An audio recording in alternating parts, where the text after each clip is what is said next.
Today's topic is about a short list of stocks. When you move into stocks, you have to have a short list so that you know which ones to buy, because no one has the time or money to play all the stocks out there. There are thousands and thousands of them. And when you do a short list, you got to pay attention to two things. Number one, you focus on the industries on the rise. And number two, you focus on the companies that you can afford. And what kind of criteria you use? The criteria should be based on your own observation and thinking. It's no use if you jump from one stock to another simply based on rumors or news without a clear strategy of your own. The first question you ask is, what kind of price range can I afford? This is the easiest decision.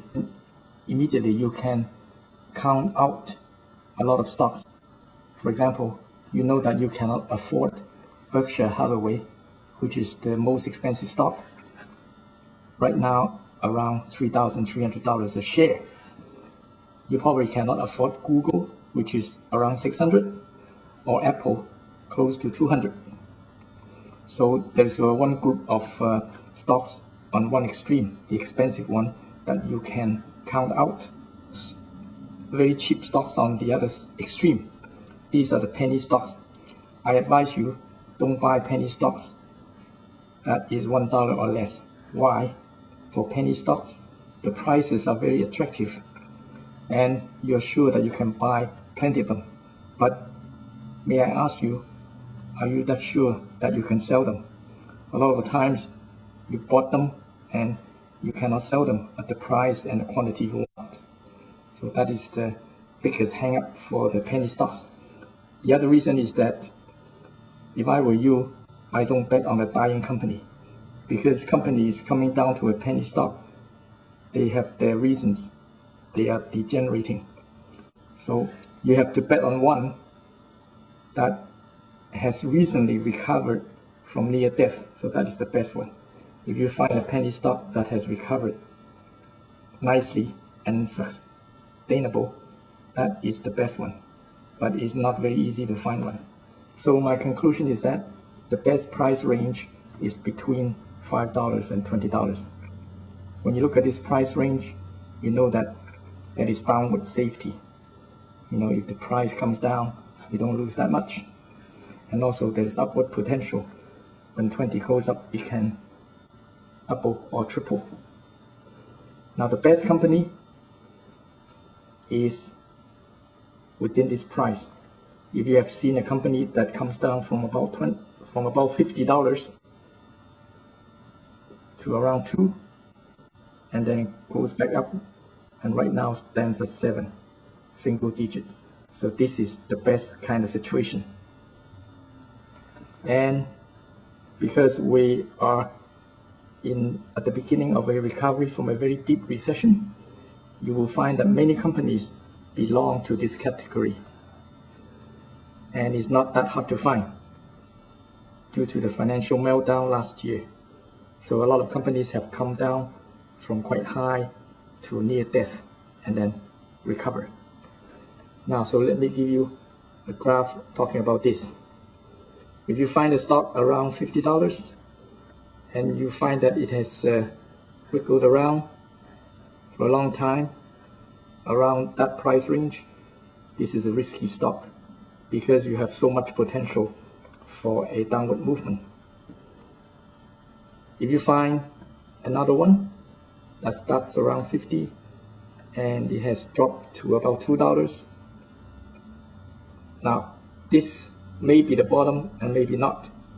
You can only know that it's the bottom if you find that after a few months it has reached 7. Then you're pretty sure that it's likely to go upward back to its glorious past. So this is the best situation. Do you know the worst? The worst is that around $2 you think that is the bottom, but after a few months it may reach 0. The company goes bankrupt. So that's the worst situation.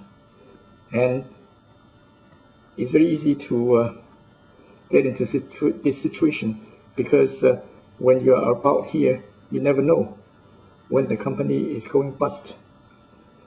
And you may also find another case where $2 and the company stays there for a long time, and after a few months it's still around $2, maybe $3, then you have to wait for a long time.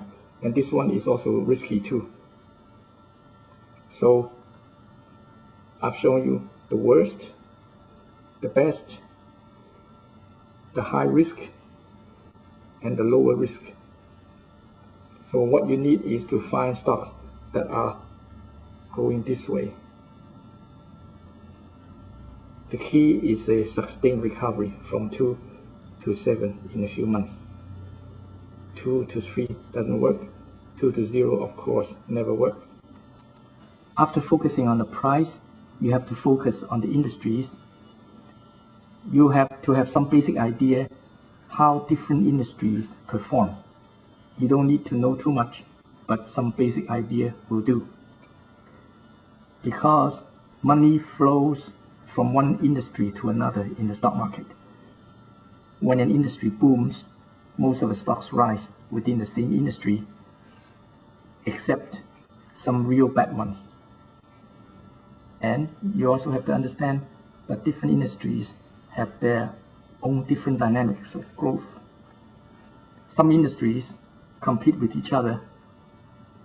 For example, online shopping competes with retail shopping. And some industries disrupt other industries or even kills other industries, especially the high-tech industry. For example, the PC kills the typewriter industry, and it also disrupts the movie industry and the publishing industry too. But most of the time, industries complement each other. For example, the high-tech industry boosts the cell phones. Now, let me give you my short list. First of all, I look at the banking industry, and I got two. Bank of America, this is a symbol, and Citigroup. My reasons? They have reached bottom in early February 2009, and then you can see their recovery. So the big banks, like these two, are among the first to recover when the economy picks up. Although I have to tell you that Citigroup is kind of slow if you compare with Bank of America and other big banks. The other industry I like is materials, raw material industry. Alcoa, one of them. Goodyear Tire and Rubber, another one. Reasons are the same. They reached bottom around March 2009, and then you can see their recovery. Why I pick material industries? Because when the economy picks up, material demands and prices will rise. This will boost their stock prices. Another industry I'm interested in is the high-tech industry. The companies I pick: Advanced Micro Devices, Motorola, Applied Materials. Reasons: high-tech industries are very sensitive to the economic situation. When the economy begins to pick up, high-tech is among one of the fastest growing industries, especially chips and cell phones. Solar. Two companies I pick are from China: Yingli Green, the other one Suntech Power. Reasons: largest solar company in China, maybe the world, listed in New York Exchange. And also, this is a new industry play. The other reason is that these solar industries will tend to expand when oil and material prices rise. Another industry, the auto industry. Ford Motor. Why? Ford now is the only American automaker left after the collapse of GM and Chrysler. And we've also seen that it recovers from near death. And also, another reason, it benefits from increasing US market shares. In conclusion, my shortlist covers 5 industries and 10 companies. And that's enough. That's what we call a shortlist at the present time. Why? Because this shortlist will change as conditions change.